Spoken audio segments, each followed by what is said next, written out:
सुरुवात त्या एकमेव निर्मात्याच्या नावाने. आदाब. लोक म्हणतात की माझे व्हिडिओ त्यांना आवडतात कारण त्याच्यामध्ये तर्क म्हणजे लॉजिक असते. पण मित्र हो, आदरणीय इब्राहिम यांची जीवनी ऐकताना ती तर्क नव्हे तर श्रद्धा ठेवून ऐकावी लागेल, तरच त्यातील मर्म आपणास कळेल. मग 3 पर्याय उरतात. एक म्हणजे विश्वास ठेवणे, दुसरा म्हणजे विश्वास न ठेवणे आणि तिसरा म्हणजे ही माहिती ऐकून डोक्यात साठवणे आणि विविध कसोट्यावर भविष्यात ते परखून पाहणे.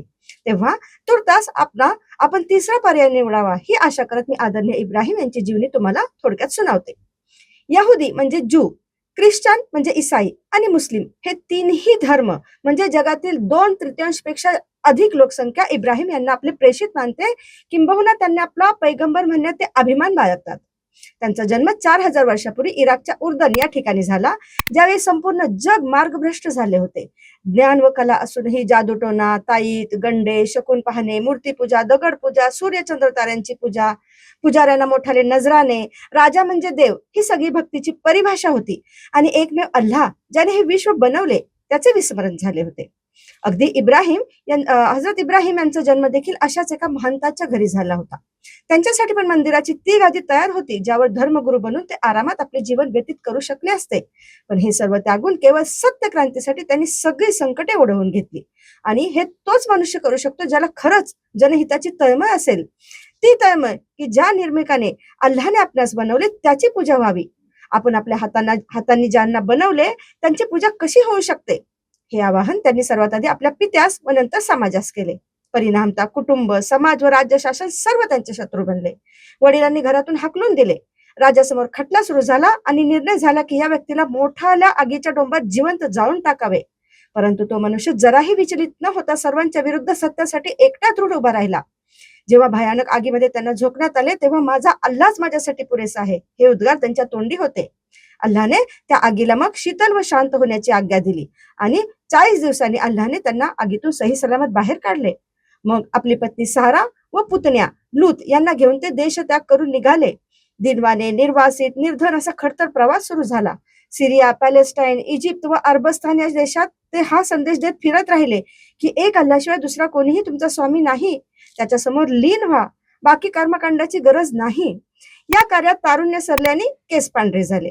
आता वयाच्या 86व्या वर्षी चिंता झाली की माझ्या मृत्यूनंतर ही क्रांती कोण पुढे नेणार. म्हणून मग अल्लाकडे संततीची प्रार्थना केली आणि अल्लाने त्या वयात त्यांना त्यांची जी द्वितीय पत्नी हाजरा यांना संतती प्राप्ती अल्लाकडून झाली. या मुलाचे नाव इस्माईल असे ठेवण्यात आले. खरं तर हजरत इब्राहिमची श्रद्धा पारखण्यासाठी अल्लाने खूप कठोर परीक्षा घेतल्या, पण ते प्रत्येक परीक्षेत पास होत गेले. आता पुढची परीक्षा पहा. अल्लाने आदेश दिला की पत्नी हाजरा आणि ते दूध पिते छोटे बाळ इस्माईल यांना अरबस्तानात सोडून येणे. तेव्हा फिलिस्तीनहून इतका लांबचा प्रवास करत दोघांना घेऊन ते अरबस्तानात आले आणि त्या ठिकाणी जे की काबागृहापासून 20 मीटर अंतरावर आहे त्या रखरखत्या वाळवंटात सोडून दिले, जिथे माणूस काही चिटपाखरूही जिवंत राहू शकत नाही. पण आदरणीय माता हाजरा यांनी कसलीही तक्रार केली नाही, कारण तिचाही अल्लाच्या आदेशावर पूर्ण विश्वास होता. जेव्हा जवळचे थोडेसे खजूर आणि पाणी संपले आणि बाळ जीवाच्या आकांताने रडू लागले जोरजोरात, तेव्हा बिचारा मातेला आपल्या मुलाचे हे तडपणे सहन होईना.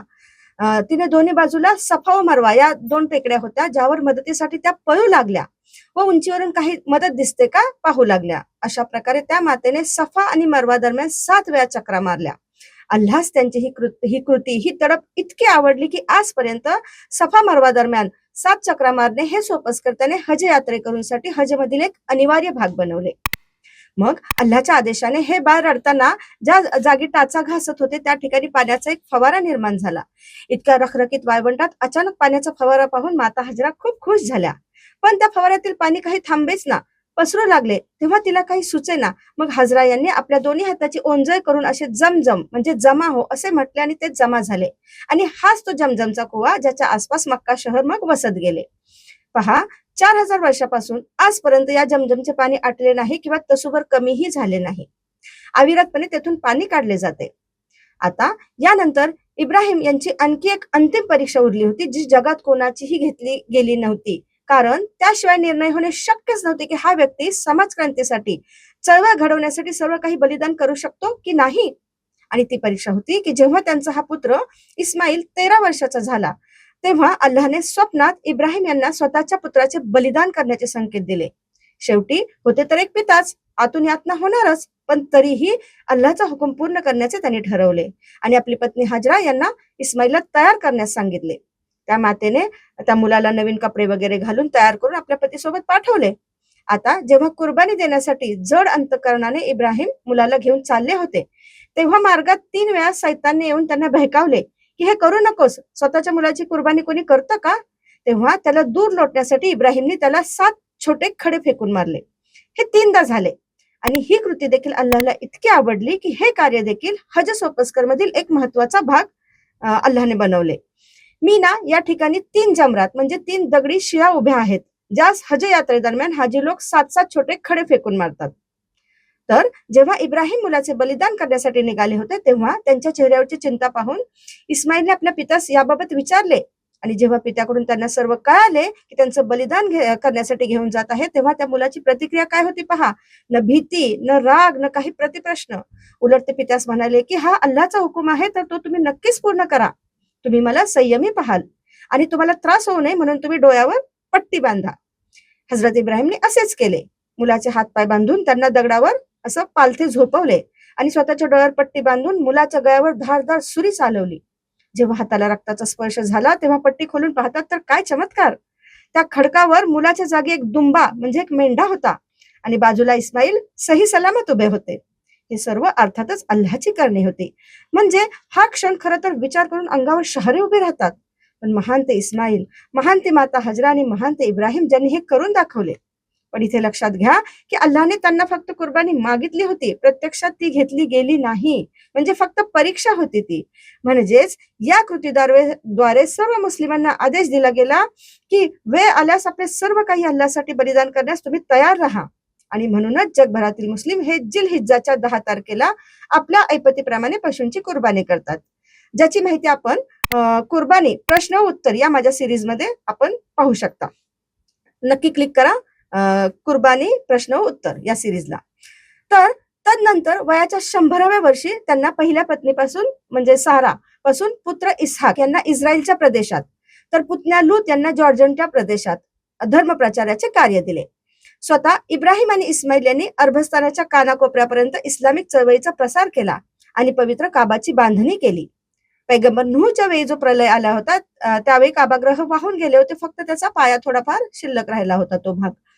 या काबाच्या भिंती उभारताना इब्राहिम दुआ करत होते की हे अल्लाह, या शहराला शांतीपूर्ण शहर बनव आणि मला व माझ्या पिढीला मूर्तीपूजेपासून दूर ठेव आणि माझ्या वंशजात पुढे प्रेषित जन्मास घाल. आणि काबाग्रहाचे काम पूर्ण झाल्यानंतर अल्लाचा आदेश आला की हे इब्राहिम, लोकांना हजसाठी निदा दे म्हणजे दवंडी दे. हजरत इब्राहिम म्हणाले, मी दवंडी तर देईन, पण या वळवंटात ऐकणार कोण? तेव्हा अल्लाचे उत्तर होतं की हे इब्राहिम, दवंडी देणे तुझे काम आहे आणि लोकांना इथपर्यंत आणणे माझे काम आहे. आणि पहा चमत्कार, त्यावेळी न साधा रेडिओ, न टीव्ही, न कुठलेही प्रसार माध्यम, तरीही त्यावेळी दिलेली दवंडी जगभर पोहोचली आणि प्रतिवर्षी मुसलमान जगाच्या प्रत्येक कानाकोपऱ्यातून हजसाठी येतात. हज हे त्यांच्या जीवनातील एक मोठे ध्येय असते.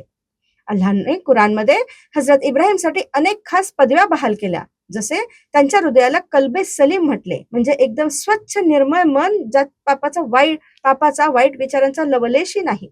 तसेच त्यांना हनीफ म्हणजे एका बाजूची ही पदवी दिली, कारण त्यावेळी पूर्ण जग त्यांच्या एकेश्वरवादाच्या सिद्धांताच्या विरुद्ध होते. तसेच त्यांना खलीलुल्लाह म्हणजे अल्लाहचा दोस्त ही पदवीही दिली.